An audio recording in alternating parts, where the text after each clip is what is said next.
O mundo está cheio de inscrições. Sinais, luzes, tabletes, desenhos no asfalto, neons, placas publicitários, murais e grafite. Anúncios e advertências. Proibições e conselhos. Instruções e convites. As cidades são escritas em palavras e pontuadas por sinais. Se Deus escreve ou não direito por linhas tortas, depende daquilo em que se acredite.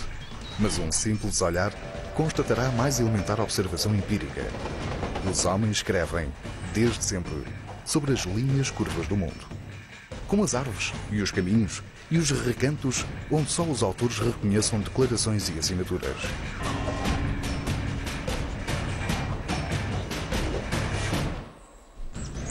A Terra é um texto contínuo e inacabável, porque os homens comunicam contra o tempo, contra a morte, para quem venha depois. Mesmo nos lugares mais ermos, mais secretos, nas rochas, onde nenhuma memória possa esquecer relatos com mais de 20 mil anos de idade.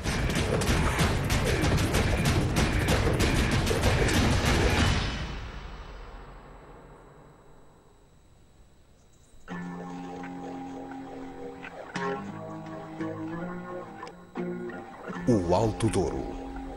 Poucas regiões poderão dizer-se, com a mesma justiça, assim esquecidas e inesquecíveis. A gramática não apreciaria a construção da frase, mas a experiência de quem lá vive ou por lá passou compreende-a certamente.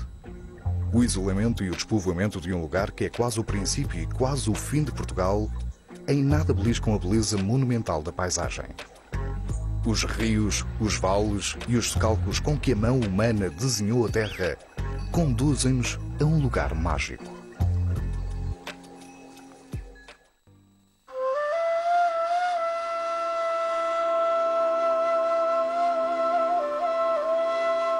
Para descobrir o Vale do Coa, é preciso seguir rio acima, prosseguir a viagem para o coração da terra, alguns quilómetros para lá da foz onde o Coa se derrama no Douro.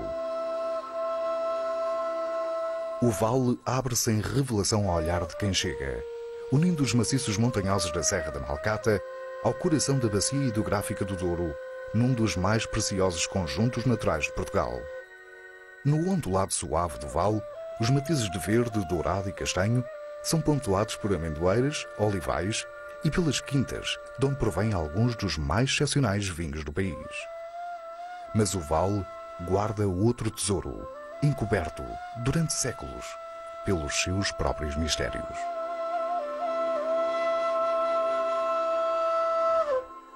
A história do Coa a polémica do Coa começa verdadeiramente no início de novembro de 94.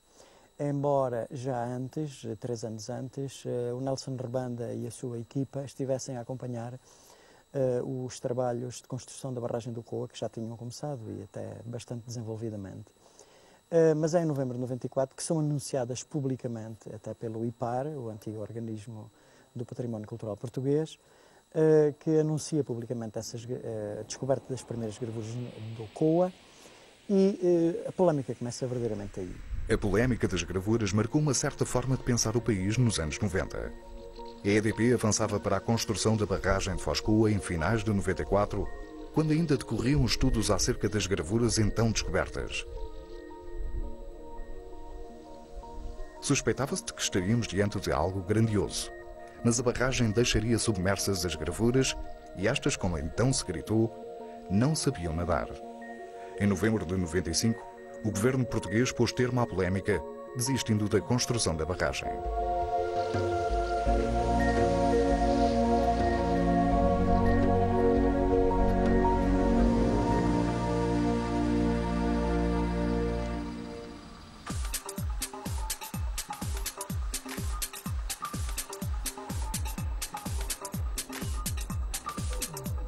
Para a salvação das gravuras e sua consagração pela Unesco, em dezembro de 98, como Património Cultural da Humanidade, foi fundamental o movimento cívico liderado pelas gentes de Vila Nova de Foz Coa. A faixa mais jovem da comunidade levantou-se na defesa da descoberta do seu passado. A escola, habituada à história dos manuais e a vê-la acontecer agora, diante de si, escolheu um lugar na frente de batalha. A notícia galgou de todo o país e para o estrangeiro, e é evidente também aqui, em Foscoa, a escola, digamos assim, como um organismo mais vocacionado para a parte cultural, também se interessou pelo assunto. Os alunos abraçaram a causa com aquela vontade que os jovens têm. Quando apareceram as gravuras e se ouviu pela primeira vez, se ouviram falar nas gravuras, tinham aparecido umas gravuras no COA. Eu era estudante na escola secundária, estava no meu 12º ano, e foi de facto uma surpresa lá em casa, porque não se fazia ideia de que aqui tão próximo de nós haveria um património tão valioso. No início não sabia muito bem, havia uma barragem que estava a ser construída e entretanto, com estas gravuras colocou-se em causa a construção da barragem, a comunicação social diariamente falava no assunto, e a escola começou a ter uma posição fulcral em toda esta polémica.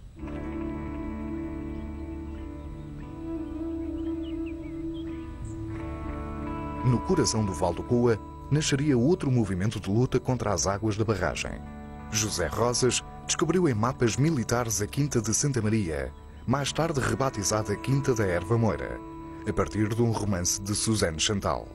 Não havia sequer estrada para lá, mas reunia as condições ideais para a produção vinícola. O rio, a terra virgem, as encostas suaves. Se a barragem tivesse avançado, grande parte desta zona teria sido submersa.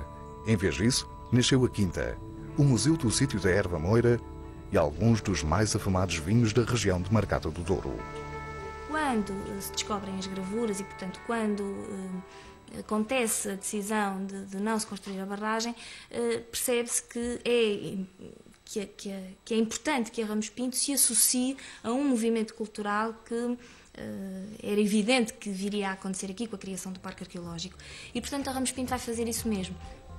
Estando implantada no centro, portanto, no coração do Parque Arqueológico, entende que o seu lugar é ao lado desse movimento cultural e, portanto, decide reconstruir a Casa da Quinta, que era uma casa onde, enfim, só se guardavam alfaias e gado, para aqui implantar um museu do sítio que musealizará, enfim, todo o espólio que provém da estação. Portanto, ficámos integrados dentro do mundo arqueológico. Isto é tão forte, isto é uma zona tão espiritual, quer dizer, mesmo é uma natureza tão forte que é difícil ver desaparecer isto. Desaparecer uma parte da alma, isto faz parte de uma coisa mais sobrenatural, não é?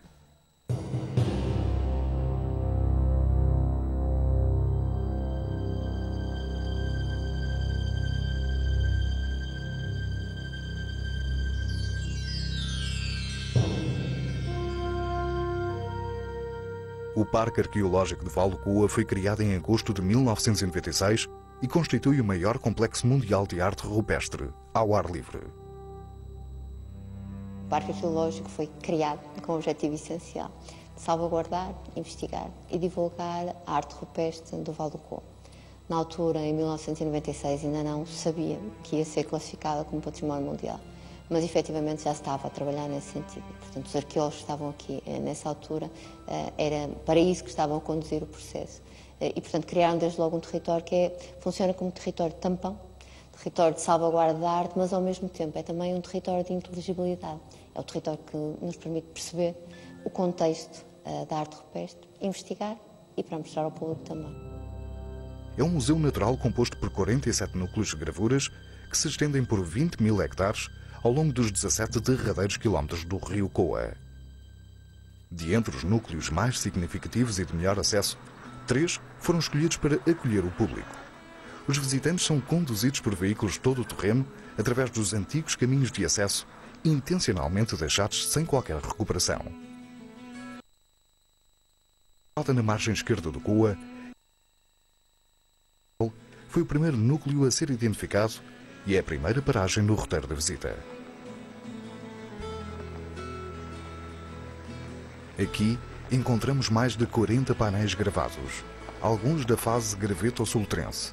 A rocha 1, a primeira a ser descoberta, e a rocha 14, onde está gravada a figura escolhida para símbolo do parque. Sob as águas, jazem ainda figuras feitas na primeira metade do século XX pelos moleiros, os últimos gravadores do Coa. Este é o sítio onde se começou a fazer a barragem, que era a maior barragem do país que fosse construída. A água subia 100 metros junto ao Pardão e passava acima daquela estrada que vemos ali do lado direito. Portanto, isso submergia praticamente todos os núcleos de gravuras que temos identificados, que são 47 núcleos neste momento. Na altura que se parou a barragem eram só 16. O que ficava para a história, se a barragem tivesse sido feita, era que 16 núcleos de arte tinham desaparecido e não 47. E provavelmente ainda vamos encontrar mais alguns nos próximos tempos. Não é? E agora temos que andar um bocadinho até chegar às gravuras, está bem? Esta foi a primeira rocha que se descobriu, não é? Pelo Nelson Rebanda, que foi o arqueólogo que descobriu as primeiras gravuras, isto em novembro de 91. E logo aqui na primeira rocha que o Nelson descobriu, saiu-lhe a lotaria. E saiu-nos a nós, não é? Porque apareceu um cavalinho com duas cabeças, dando a ideia do movimento da cabeça do cavalo. Na altura foi a primeira imagem paleolítica, ou seja, a primeira imagem da Idade do Gelo, a ser identificada no mundo com duas cabeças para dar a ideia do movimento. E no Coa temos dezenas de imagens nestas circunstâncias.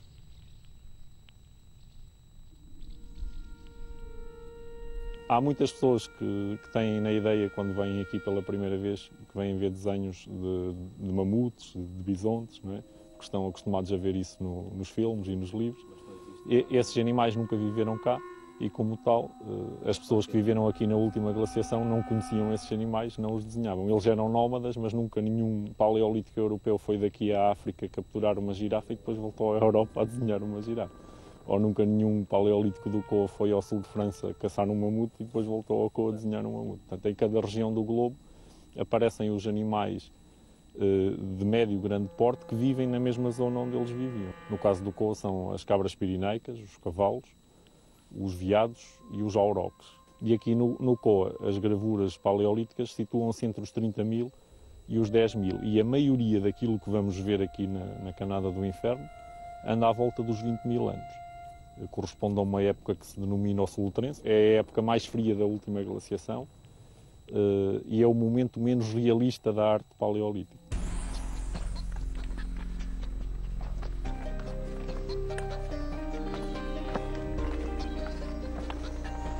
Depois nesta rocha temos aqui em filiforme, portanto muito difícil de ver, vão ter que chegar bem a cara ao painel, para tentarem ver a gravura que foi escolhida para o logotipo do parque. Também há dúvidas quanto ao facto de ser uma cabra ou um veado. Está assim aqui. Tem assim ali o dorso, o focinho, a mandíbula, a pata dianteira, o ventre e a pata de trás. E o interior tudo cheio de linhas. E se repararem, uma dessas linhas sai violentamente para baixo da linha do ventre. Isto é feito muito rápido, quase à primeira passagem, nos segundinhos. E não havia borrachas para apagar e fica lá este pequeno erro de execução.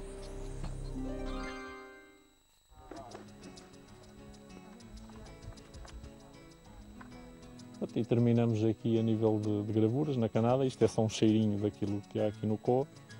Depois assim aqui em cima, provavelmente foram feitos para serem vistos até a uma certa distância, com a técnica do picotado. Vê-se ali o rabo, o dorso do touro, o focinho, está ligeiramente partido na ponta, mandíbula e a pata dianteira. E depois o ventre muito pronunciado. E a pata de trás. Até estas imagens podem ter sido feitas para serem vistas do outro lado do rio, enquanto que o logotipo do parque que acabamos de ver há pouco, nem que fosse pintado de vermelho ou de preto, não se via de lado nenhum a não ser ali com o nariz ao pé da rocha, não é?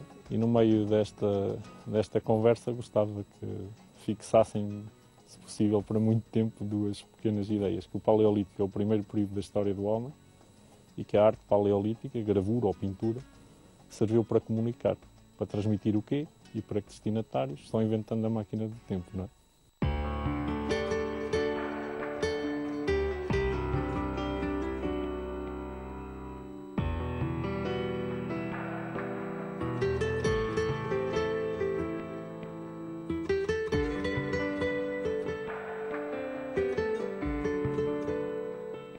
que hoje, mercê dos estudos que foram feitos ao longo dos últimos 12 anos, conseguimos perceber, entender como é que evoluiu a arte paleolítica no Coa, que tem uma fase antiga, que nós situamos mais ou menos há 25 mil anos, não há evidentemente uma data muito segura para este início, mas que devido à escavação do sítio do Fariseu foi possível situar como anteriormente, seguramente, a 18.400.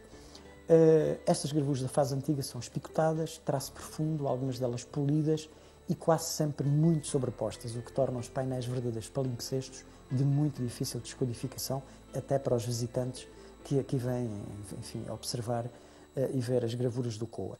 Depois, na fase recente, as gravuras estão mais concentradas junto à foz do Coa e são quase todas incisas.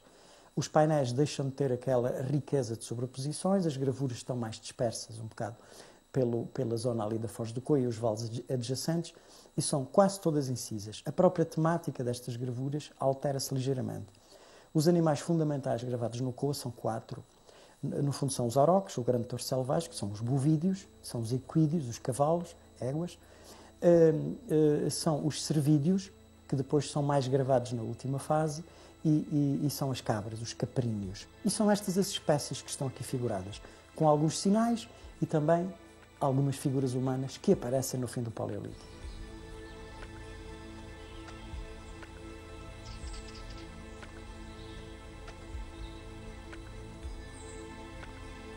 Os sítios do Vale do Coa são os sítios tão importantes no contexto da arte paleolítica europeia que até têm 3 rochas com representações humanas. A mais importante, conhecida, é o homem de Piscos, uma figura ictifálica, portanto, com o falo ereto,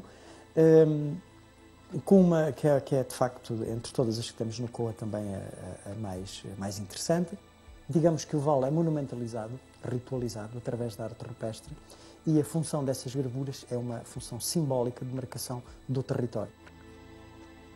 Essa arte da fase antiga é, aliás, uma arte mais pública, na medida em que as gravuras até se veem melhor e são postas nos sítios mais altos, onde eram melhor percepcionadas, eventualmente por quem passasse. Já na fase recente passa-se um bocadinho ao contrário. Já não há essas sobreposições, as gravuras são de menores dimensões, algumas verdadeiramente minúsculas, de 2 e 3 centímetros. Temos aí um bovídeo com 2 centímetros, por exemplo. E são metidas em sítios onde a visualização não é tão importante como na fase antiga. No pós-paleolítico, aquilo que nós chamamos a arte pós-glaciar, portanto, desde mais ou menos há 10 mil anos, as gravuras zoomórficas, a arte zoomórfica naturalista praticamente é abandonada. E vão aparecendo sinais, ou seja, vai-se impondo mais uma arte abstrata ou simbólica, constituída com motivos geométricos, do que uma arte baseada na fauna. E é esta arte que se impõe no pós-glaciar. E toda a arte neolítica é uma arte de símbolos puros, podemos dizê-lo. Aliás, muita da nossa arte contemporânea bebe a sua influência em muita da simbólica neolítica. Algumas figuras que estão presentes em rochas que têm arte paleolítica, como que a dizerem, o homem neolítico também passou aqui, também habitou este território, também caçou neste território.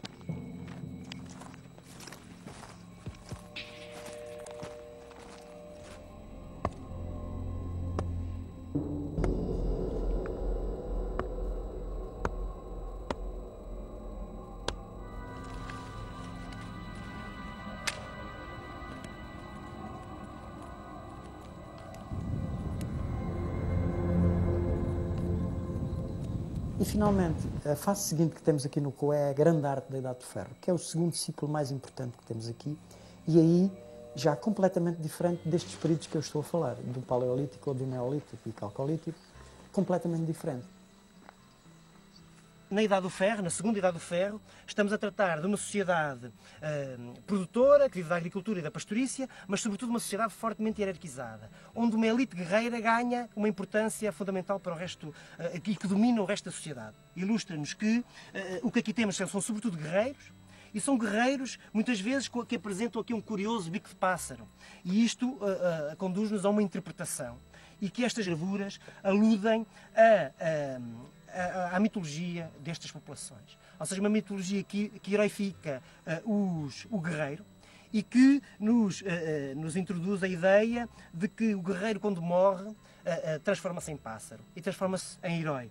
E por isso temos aqui um conjunto de gravuras muito interessantes, com os ditos guerreiros com um bico de pássaro, e que está presente aqui nesta gravura, mas também, por exemplo, numa cena de duelo ali na Rocha 3, aqui mais em cima, onde temos dois guerreiros identicamente com um bico de pássaro, armados de escudo e de lança, e que estabelecem um combate, um duelo corpo a corpo, que nos introduz a ideia da morte e de um conjunto de rituais que estavam ligados a essa ideia e esta mitologia da morte, que vai glorificar o guerreiro, que é a figura que está no topo da sociedade da Idade de Ferro.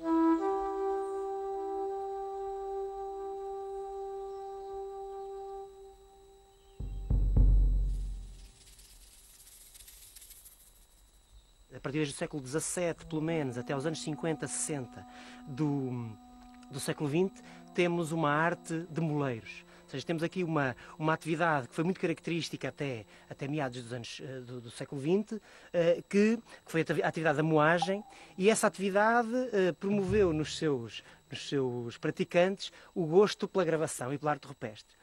Então temos aqui um conjunto de gravuras muito interessantes, de moleiros, que são sobretudo marcadas por uma religiosidade muito intensa. Até ao século XX, sobretudo, temos cruzes, temos custódias, algumas delas magníficas, e depois temos uma fase final com cenas ligadas ao cotidiano.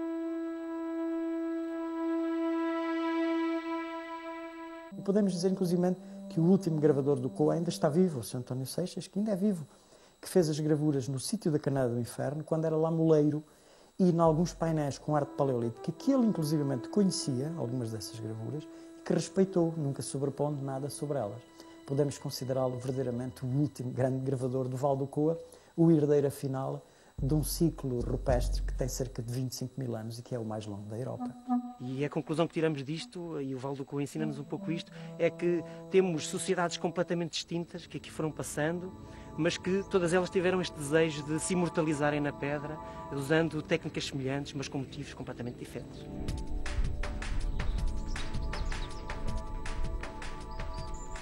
Seguindo viagem para a praia fluvial da margem direita do rio, encontramos a Penascosa, o segundo núcleo aberto ao público.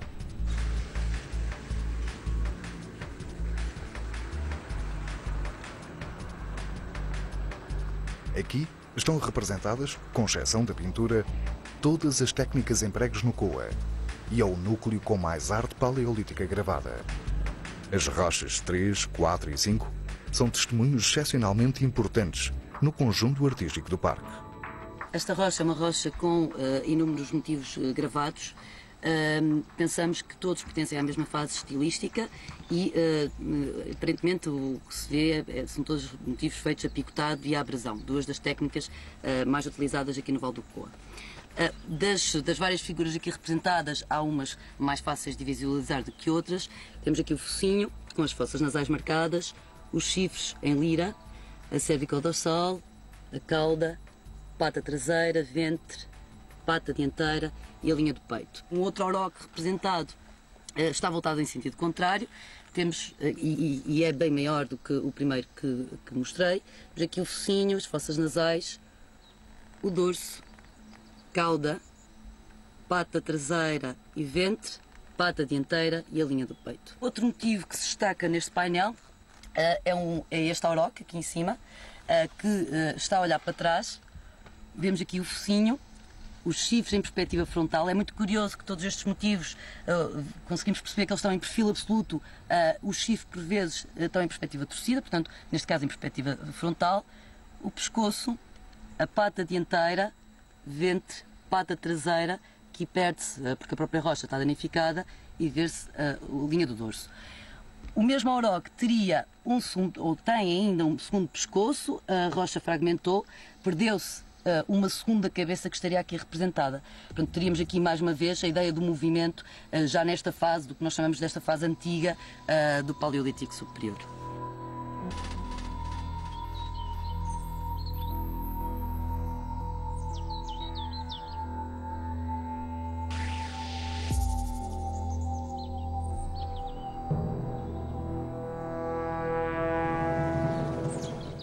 Neste caso em concreto temos uma cena entre dois cavalos, portanto uma égua e um cavalo, uma cena de pré-acasalamento, em que a égua é representada com um traço muito mais fino.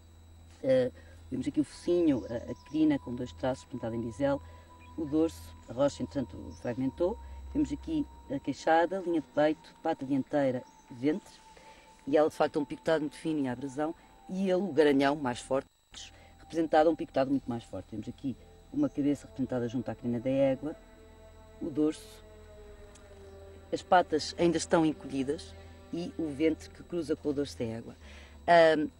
Nós pensamos ser de facto uma cena de acasalamento e não uma simples sobreposição, porque este cavalo tem a representação de 3 cabeças, dando-lhe então a ideia de movimento, como vimos já noutras rochas.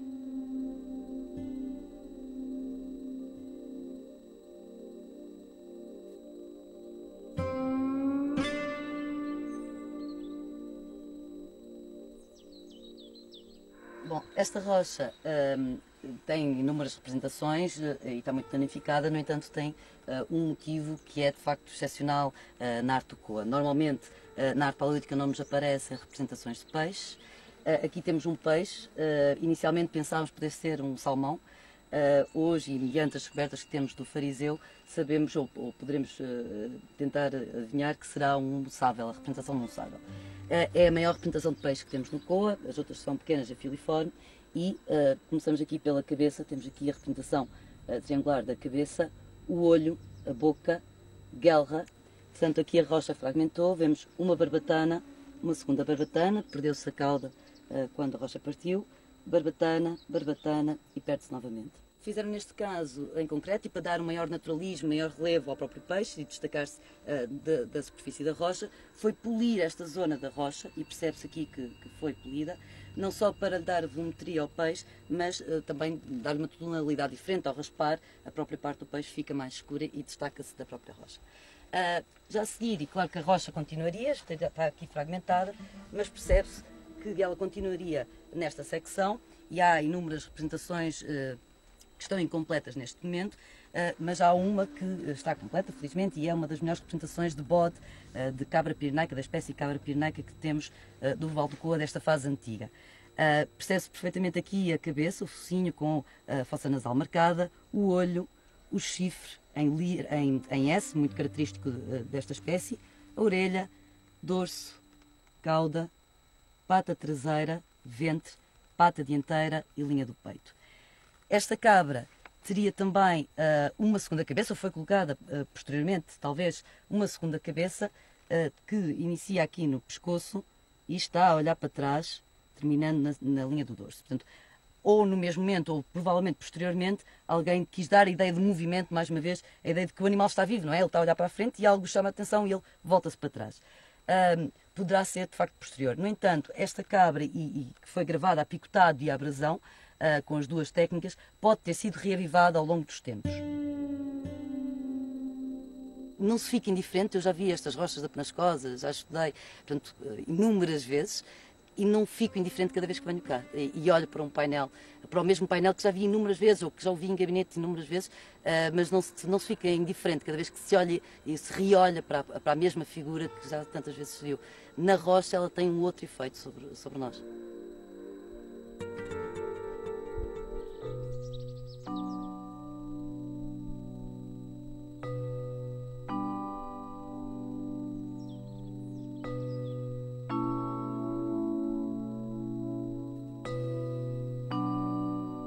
Para estudar sítios como os sítios do Coa, requer-se muita experiência que se foi ganhando aqui também nestes anos, que vamos vivendo permanentemente, enfim, ao longo, pelo menos desde 97, e um certo amor à arte.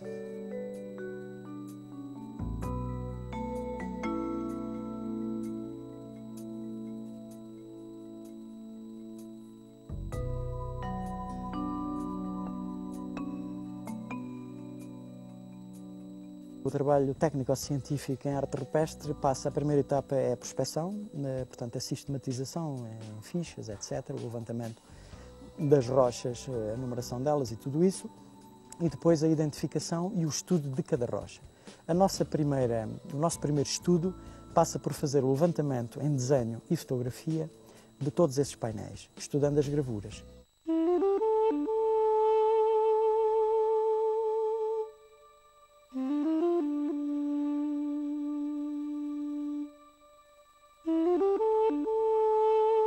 É sempre uma emoção, o levantamento noturno, são noites e noites a fio, criamos um plástico cristal, colocamos um plástico cristal na rocha, provocamos uma luz rasante ao painel e vai-nos revelando aquilo que está lá, porque muitas vezes, e principalmente quando são traços filiformes, o que acontece quando é perspectado, identificamos uma figura ou outra, e quando tem muitos traços não é tão facilmente perceptível, e quando se vai fazendo o levantamento vai-se descobrindo o que a rocha tem para revelar.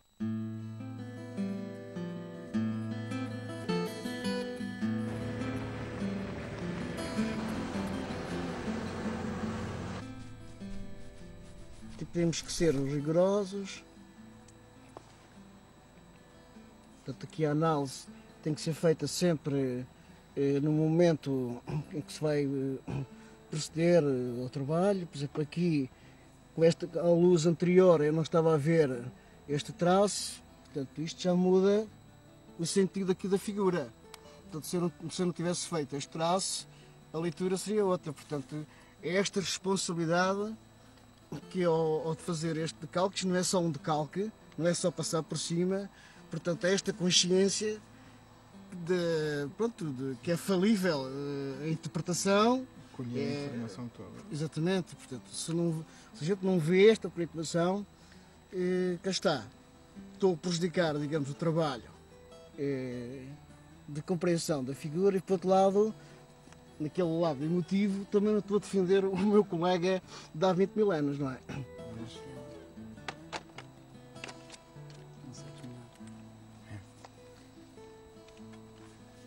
Atenção, vou fazer. Não respira.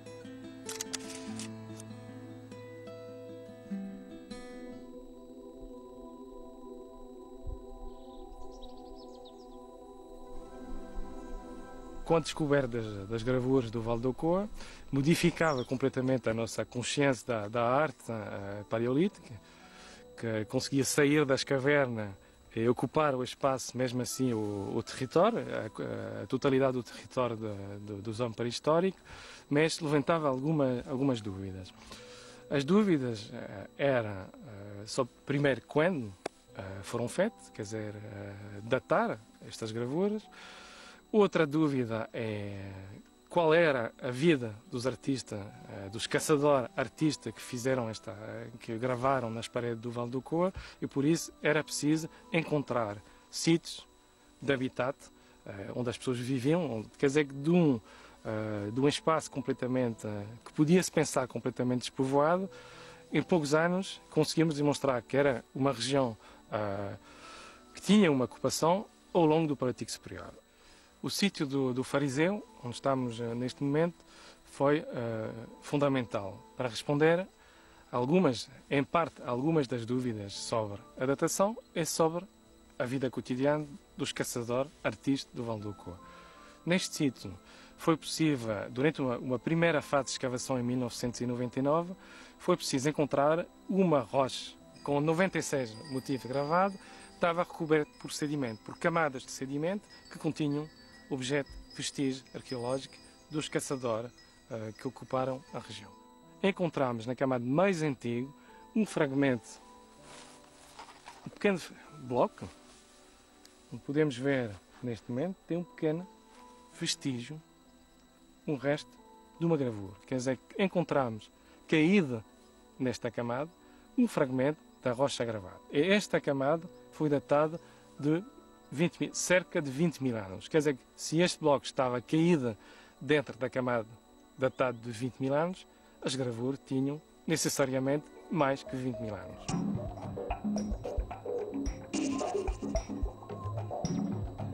A partir destes pequenos objetos, sim, são peças que foram encontradas no sítio do Fariseu, vamos ver que estas peças, assim, que têm que ser numeradas, quer dizer que são objetos arqueológicos que foram encontrados durante a escavação, são fabricados numa rocha que não é local, quer dizer que foram trazidos pelo homem. Não pode chegar naturalmente aqui na jazida. A partir destes objetos, podemos pensar que é uma pequena parte de uma arma de caça que não se conservou, quer dizer, que ficou até os nossos dias a parte em pedra e perdemos tudo a parte das armas que não se conservaram. Madeira, osso, penas, as colas, tudo estas partes que não se conservaram, até os nossos dias ficaram estas pequenas lamelas que armavam e que aumentava a eficácia destas armas de caça.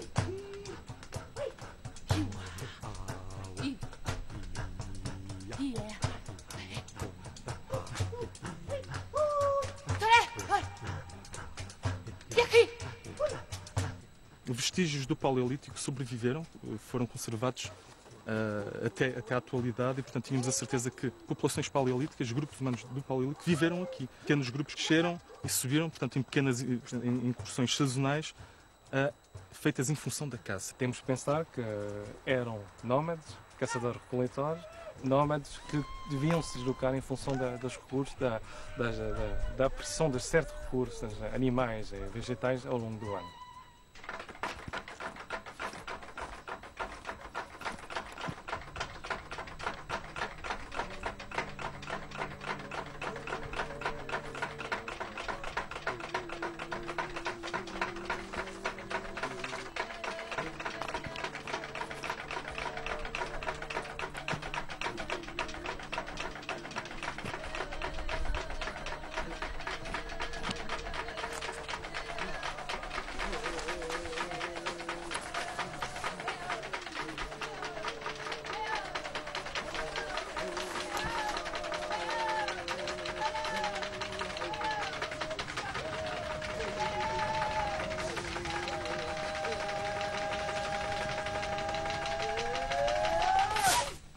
O que nós encontramos são peças deste tamanho, mais ou menos deste tamanho, que de facto eram afixadas lateralmente e que ajudavam a abrir a ferida depois do impacto no animal. Portanto, o animal logicamente sangrava mais rápido e morria muito mais facilmente. Esse era o grande objetivo.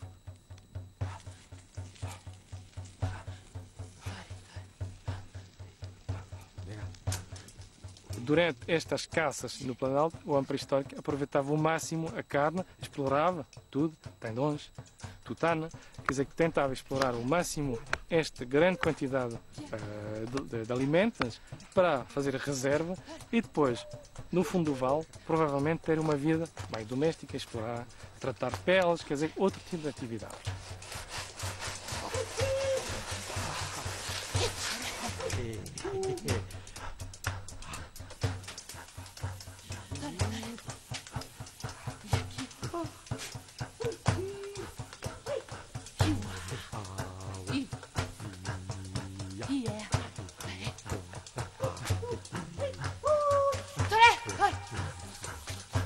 Este é o lado mágico do Ocoa, é redescobrir uma civilização completamente perdida, que algumas vezes pode deixar monumentos visíveis, que tocam facilmente o da gente, ou pequenos traços mais escondidos, mas também que revelam civilizações fortes, com tradições extremamente importantes e que fazem toda parte dos nossos antepassados.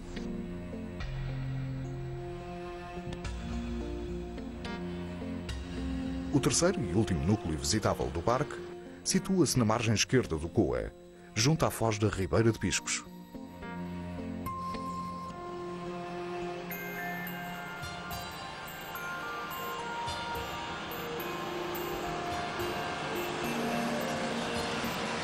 Num percurso de 2 km, encontram-se gravuras paleolíticas, painéis dos séculos XVII e XVIII e familiares relógios do século XX.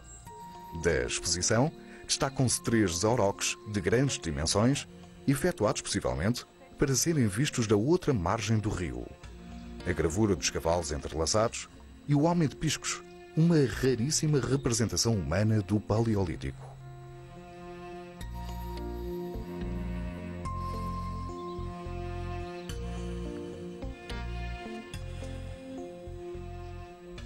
Estamos então aqui perante a Rocha 1 de Piscos, a célebre cena dos cavalos enlaçados. É uma composição a todos os títulos que eu considero magnífica. Vamos tentar descodificá-la. Temos 2 cavalos, um incompleto e outro completo. Cavalo incompleto, começa aqui a linha do dorso, tem aqui a crina, vem aqui fazer o focinho e depois está incompleto, que será o fim do focinho, já não tem linha de peito. O outro cavalo, o completo, temos a crina, a linha do dorso, a cauda, depois a pata traseira, o ventre, pata dianteira e o focinho, completando aqui na crina. Vejam que estes dois dorsos dos dois cavalos são praticamente simétricos, portanto isto não foi aqui alguém que chegou aqui e disse assim: hoje apetece-me fazer um cavalo enlaçado no focinho, enlaçado no outro cavalo. Não, foi alguém que olhou para a rocha, viu a sua forma, achou que era significante produzir e compor estas duas imagens destes dois cavalos que se enlaçam num gesto de ternura e olhando para os cavalos, olhando para a rocha, para a forma da rocha, pensou que era significante como fazer esta composição aqui, dentro do sistema de valores, de crenças que existiria no Paleolítico Superior, na cultura em que nós não temos acesso, mas, paradoxalmente, cujo único acesso, ou um dos únicos poucos acessos que temos, é esta composição que está aqui eternizada neste painel de xisto.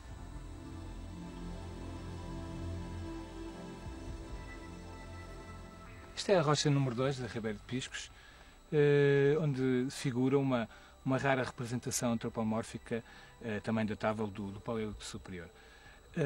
Rara, até há bem pouco tempo era a única conhecida, mas descobriram-se neste mesmo sítio uma rocha com mais figuras antropomórficas, ou seja, que tentam representar a figura humana. O homem de Piscos, temos aqui a cabeça, nesta zona, o olho, chamado célebre homem de Piscos, a figura antropomórfica. Temos o pescoço, as costas, aqui, os braços sem mãos. Depois aqui mais abaixo temos um falo em ereção e talvez em ejaculação. É uma representação de uma figura potente e que aqui está imortalizada nesta rocha número 2.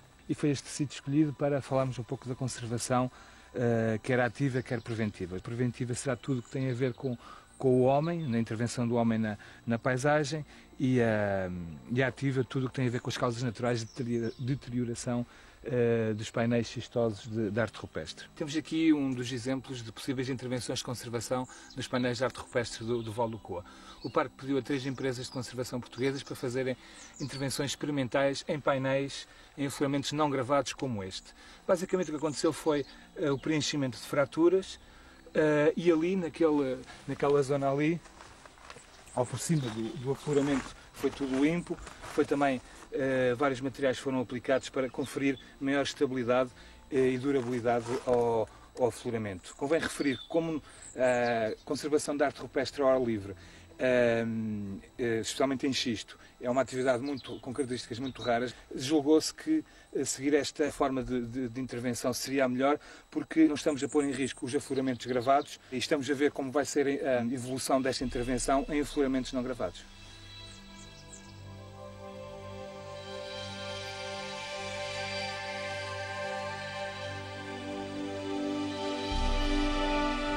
O Coa, já decifrado, estende-se por muito mais núcleos que aqueles que se podem hoje visitar. A Quinta da Barca, o Fariseu, a Faia e muitos outros polos de arte rupestre não poderão ser testemunhados ao vivo. Por isso, vai nascer um museu no Val para enquadrar quem chega na paisagem, na região, e mostrar-lhe réplicas e conteúdos multimédia acerca das gravuras inacessíveis.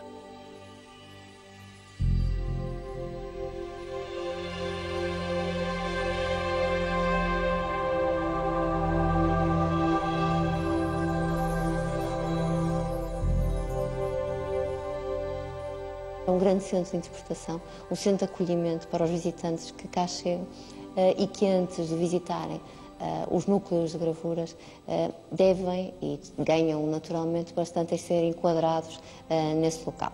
Aí é possível dar-lhes o contexto e, portanto, perceberem que tipo de arte existe no Val do Coa, o que sabe hoje em dia sobre o homem que a gravou e esperamos nós que fique de facto com uma boa panorâmica do que é a arte rupestre, sendo que, enfim, mais de 90% da arte não é visitável e dificilmente o será.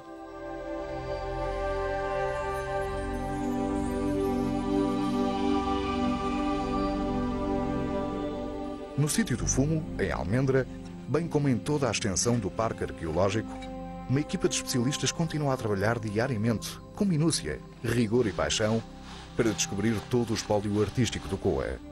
Esse trabalho pode durar anos, talvez décadas.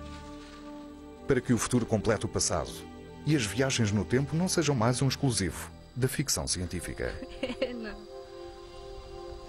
Um bordo. Decorada. Com penteados.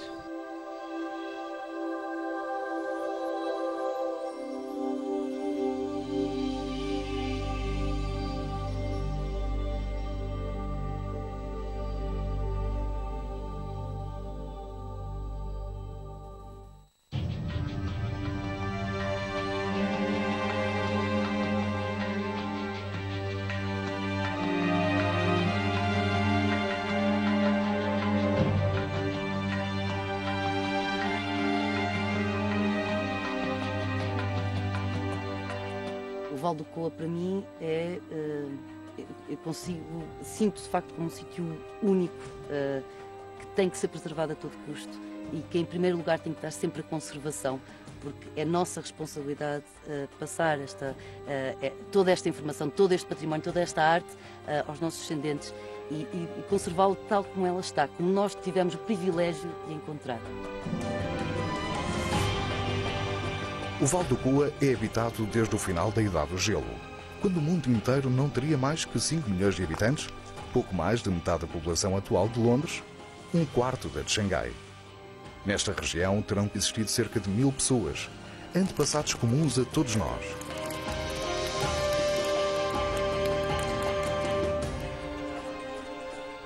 Todas estas vidas passaram, mas as pedras conservaram uma parte da sua história. Os seus fantasmas habitarão para sempre este lugar enigmático, onde a magia sopra por entre as rochas gravadas.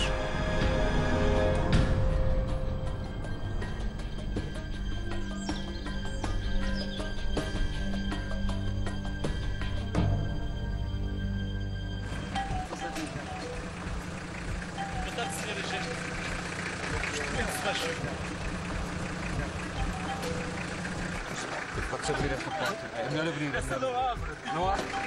É voltar a meter uma pizza, faz favor, aqui para o grupo de Pata Negra aqui.